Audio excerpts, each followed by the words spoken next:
Écoute, peuple de Dieu. J'ai l'impression qu'on ne comprend pas. Moi, j'ai l'impression qu'on ne comprend pas. Écoute ce qu'Apocalypse dit. Écoute ce qu'Apocalypse dit. Apocalypse 4, verset 8. Les 4 êtres vivants ont chacun 6 ailes. Ils sont remplis des yeux tout autour et au-dedans.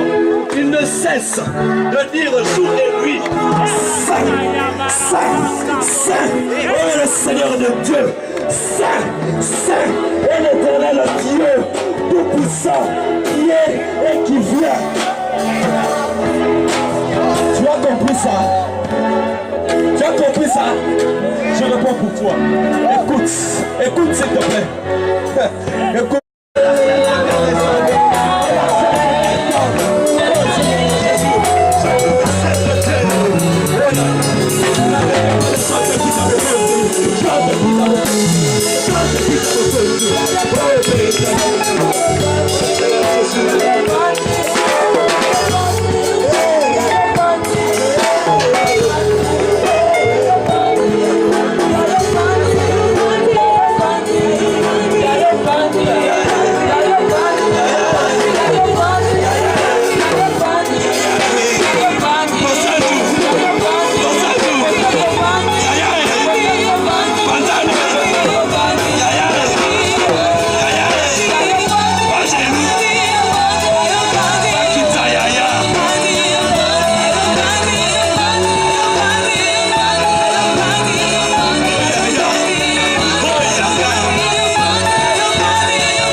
Est-ce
que sans toi, que sans lui, tu n'es rien. Oh, sans toi. Si les gens sont en train de te parler. Alors, ce qui me tique un peu quand je disais en moi-même, en un jour Sodome est tombé. C'est que Sodome doit tomber pour certaines raisons. Parce que Sodome est contre l'évangile de Dieu. Sodome se met contre l'évangile. L'évangile c'est quoi? L'évangile c'est le projet que Dieu a établi pour sauver l'humanité. L'évangile c'est le projet que Dieu a établi là. L'évangile c'est la force que yo na bino mosambi la te, famille na bino mozaki bandoti bozaki bon non. L'évangile a le projet pour tout le monde. Même si tu es sorcier, même si aujourd'hui tu sais frère Olivier tu parles mais tu sais pas les puissances que moi j'ai rencontrées. Je n'ai pas besoin de savoir ça. Tout ce que toi tu as fait comme rite. Oh, j'ai multiplié l'argent, frère Olivier. Je n'ai pas besoin d'entendre ça. Oh, frère Olivier, tu ne sais pas, moi je suis dormi dans un cercueil. Mais Jésus est sorti du tombeau. Toi, tu es parti dormir dans les cercueils, dans les cimetières. Jésus est sorti du tombeau. Laisse-moi tranquille. Sous l'emprise de l'esprit de Sodome, regardez un peu les réactions des gens. Les gens sont prêts à réagir d'une certaine façon. Parce que l'esprit de Sodome est en train de travailler. Quand les anges sont arrivés dans la maison de Lot, en entrant, les gens de Sodome leur disent à Lot, vraiment tu vois, tout ce qui nous intéresse maintenant, c'est de faire un rapport sexuel avec les anges. En plus, c'était des anges. En plus, c'était la présence de Dieu. Ils voulaient autrement corrompre la présence de Dieu. Laisse-moi te dire une chose. Autrefois, les gens avaient combattu certains groupes de prière qui n'avaient pas peut-être été mandatés par Dieu. Il y a des gens, comme un pasteur nous a dit, il y a des gens même, Dieu s'étonne. Lui, il est pasteur. Il est évangéliste comment? Jésus dit, Père, moi je crois que c'était toi. Le Saint-Esprit dit, pourquoi c'est là où tu m'as ramonté? C'est le Saint-Esprit qui l'a attiré. Non. Dieu n'a pas besoin de titres hein, au groupe de prière qui fait tomber les montagnes. Non, Dieu n'a pas besoin de ça. Dieu a besoin de gens qui prier la colère de l'agneau. Il y a certaines personnes qu'il ne faut pas toucher. Parce que quand vous les touchez, vous suscitez la colère de Dieu. Alors le simple fait de dire que nous voulons passer un rapport sexuel avec ces anges, c'est de demander à Dieu, frappe-nous. Nous avons tant entendu que tu nous frappes. Or, le simple fait de dire que cette jeune fille mourra, il y a des gens qui croient que le fait que cette fille puisse naître par le sperme et l'ovule de ma femme, que je peux contrôler sa vie. Je nous parlais, cette fille nous disait, je vais ramener les esprits qui étaient déjà dans le tombeau. Et nous croyons à ce Dieu-là.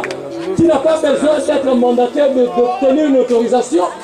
Quand il entrera dans une famille, il va justement vous parler. Écoutez, quand cet enfant a cru au Seigneur, cet enfant est devenu une nouvelle créature. Ça veut dire autrement, les décisions ou les orientations de sa vie doivent venir du ciel et non de la terre. Quand la terre commence à décider sur la vie de quelqu'un dont le dossier a été déjà transféré au ciel, le ciel va commencer à parler. La Bible dit, tout pouvoir m'a été donné sur la terre comme au ciel. Ça veut dire quoi? Quand le ciel a déjà décidé d'une chose, la terre doit obéir. On n'a pas besoin de gens qui doivent discuter de la décision du ciel. Oh, le ciel est en train de parler.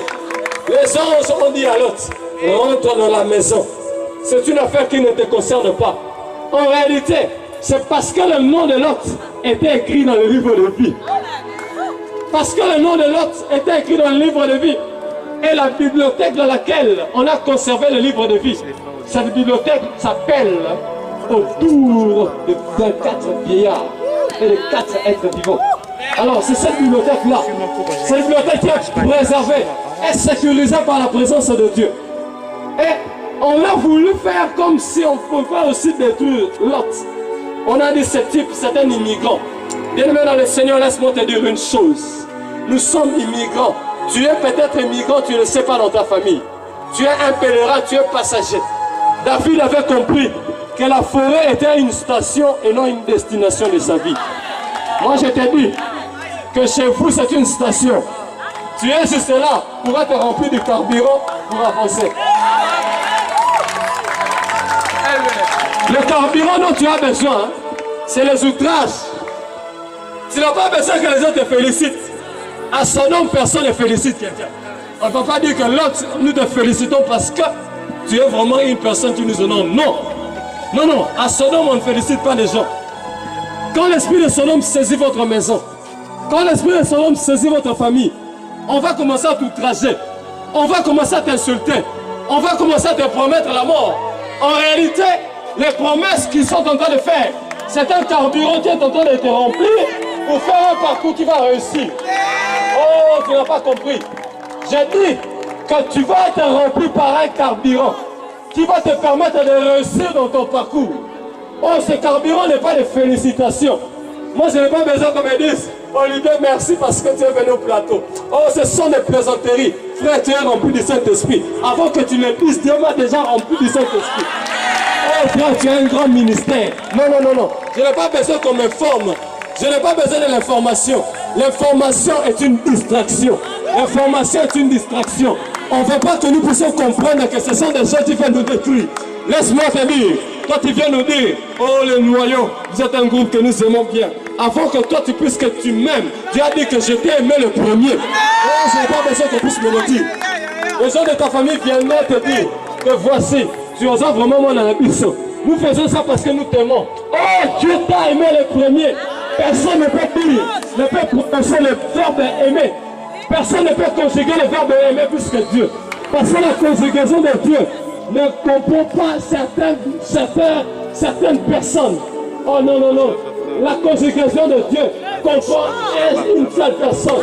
Je t'ai aimé. On n'a pas nous t'aimons. Et oh, on vous aime. Non, on ne va pas venir par oh, vous, il, non, moi, Dieu, je t'ai aimé. Parce que devant Moïse, écoute, devant Moïse, Dieu a dit, je m'appelle, je suis. Il n'a pas utilisé il est. Il n'a pas utilisé nous étions. Il n'a pas utilisé nous fûmes. Il a dit je suis. Je ne dépends pas du passé. Je ne dépends pas de l'avenir. Mais je dépends du maintenant. Alors l'autre peut-être il avait compris. L'autre il s'est détourné. Mais tu as besoin de te détourner. L'autre il a fait le premier détour. Lui il a fait le premier détour. Écoute, on va venir au deuxième détour. L'autre il a fait le premier détour. Il a fermé la porte. Bien dans le Seigneur, il y a un moment où tu dois fermer la porte. Fermez la porte de ta vie. Ferme un peu la porte. N'ouvre plus. N'ouvre plus. Écoute le Seigneur qui te dit, garde le silence, moi je combattrai pour toi. Alors ferme la porte. Ferme la porte. Je t'en prie, ferme la porte de ta vie. N'écoute plus. L'objectif des anges était, pour que l'autre ne puisse plus entendre les insultes. Bien aimé, au fur et à mesure que tu es en train d'entendre les insultes, tu développes une certaine faiblesse, une aliénation à la mort. Tu es en train de plus en plus de voir comme si ce qu'ils disent va s'accomplir. En réalité, le père de mensonges, c'est le diable. Il va développer des mensonges pour te faire peur. Alors Dieu a dit à l'autre, ferme la porte, rentre, ce combat ne te concerne pas. Dieu a directement frappé d'aveuglement. Ce qui veut dire que Dieu a détourné les regards des ennemis de l'autre vers lui. L'aveuglement, c'est quoi contre tes ennemis?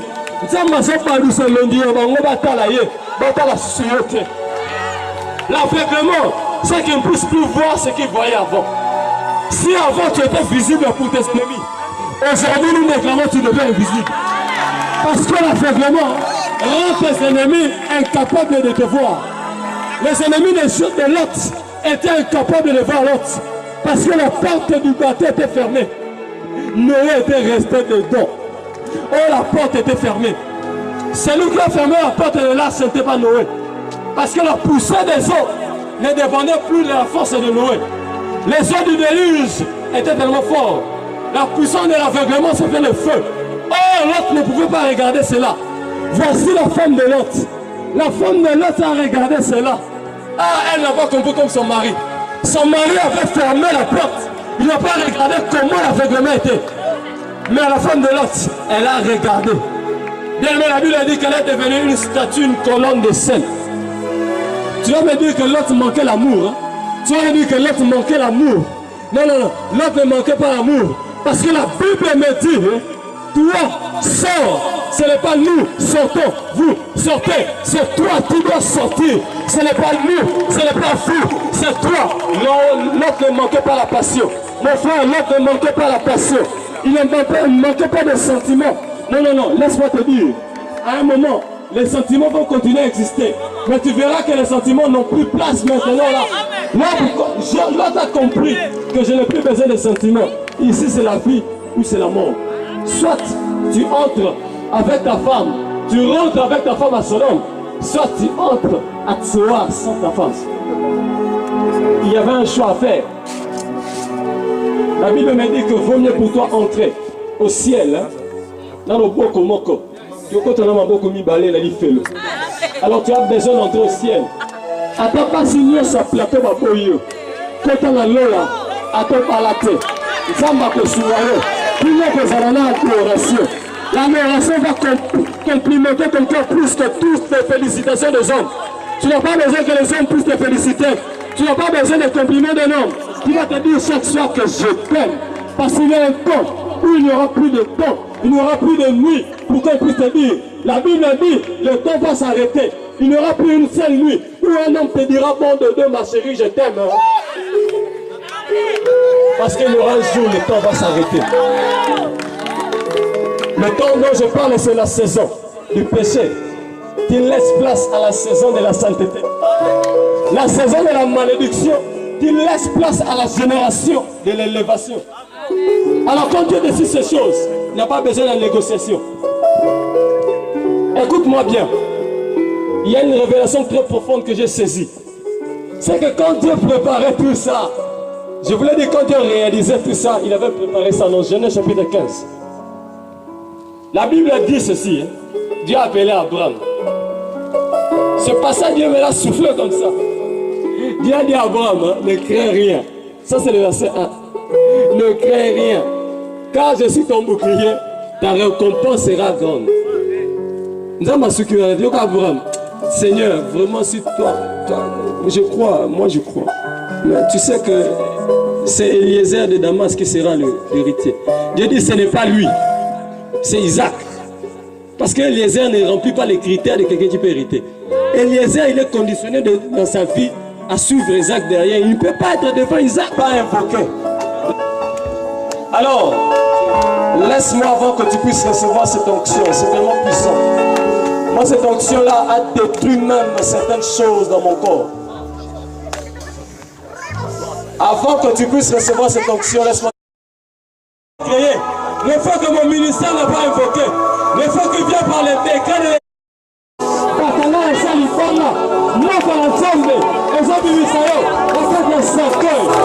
au nom de Jésus. Au nom de Jésus. Au nom de Jésus. On va prier. On va prier avec les bien-aimés qui doivent faire le détour. Qui doivent fermer la porte de ta vie. Que sa femme était restée. Éternel mon Dieu, voilà pourquoi éternel le Dieu de gloire Seigneur, dans toutes les merveilles Seigneur Dieu de gloire qui s'est fait ici, le noyau ne tire aucune gloire Jésus-Christ Père, mais seul ton nom Jésus-Christ de Nazareth reçoit l'honneur et la gloire Père éternel qu'elle le mérite Jésus-Christ. Ta parole me dit Seigneur Dieu de gloire dans Hébreux 1 verset 8 Père, que tu as été élevé au-dessus de tes égaux Jésus. Tu me l'as encore démontré aujourd'hui que tu es élevé au-dessus de moi, que tu es élevé au-dessus de ceux qui sont au-devant de moi et au-derrière de moi. Père éternel, Dieu de gloire, Jésus. Voilà que nous finissons, Père éternel, mon Dieu, mon roi, Jésus-Christ éternel, Dieu de gloire. Ce moment de prière, Jésus-Christ éternel, Dieu. Tu as commencé comme un alpha, Père éternel, Dieu de gloire, Jésus. Fini comme oméga, Père éternel, mon Dieu, mon roi, Jésus-Christ. Qu'il n'y ait pas, éternel, Dieu de gloire, Papa Nzambe, un Sodome, Père, qui recommence en route, Jésus-Christ, Père. Qu'il n'y ait pas, Seigneur, Dieu de gloire, une maladie qui reprend arriver à la maison, Jésus. Qu'il n'y ait pas, éternel, Dieu de gloire, Papa, Seigneur, un copain qui rappelle une fois que nous sommes à la maison, Jésus. Mais que ces gens restent ici, Père. dans son nom, Père éternel, mon Dieu, mon roi Jésus. Oh Seigneur Dieu de gloire, l'autre n'est pas sorti, éternel, Dieu de gloire, Yahweh Papa, avec ceux qui ont défié l'éternel Jésus-Christ, éternel, mon Dieu. Mais il est sorti seulement avec ceux qui ont obéi Jésus-Christ. Père éternel, Dieu de gloire, je te prie, Seigneur. Sors avec tous ceux qui ont obéi Jésus, ceux qui sont venus à toi, ceux qui se sont prosternés devant de toi. Père éternel Dieu, rappelle-toi de nous Jésus, rappelle-toi de nous fils de David. Oh, je t'implore éternel mon Dieu, mon roi Jésus-Christ, Père éternel Dieu de gloire. Accorde-nous Seigneur au lion de la tribu de Juda, de vivre Père éternel Dieu de gloire, Papa Nzambe éternel Dieu de gloire, dans ce monde Père éternel Dieu de gloire, une vie de sainteté Jésus, une vie de sainteté Père, affecte-nous de la sainteté Jésus. Oh oui Père Yahweh Seigneur, nous avons vu la partie de ta vie de miracle. Nous avons vu la partie de ta vie, Seigneur Dieu de gloire, de souffrance. Mais nous voulons voir aussi la partie de ta vie de sainteté, Jésus.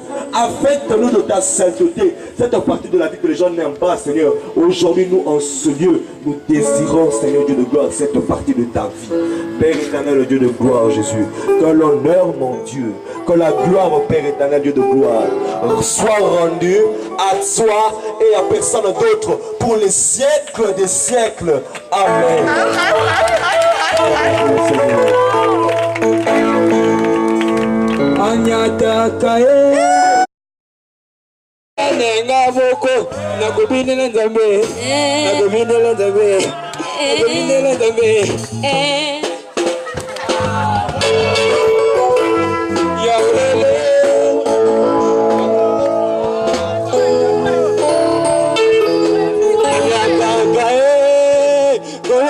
Anyataka, anyatisakana.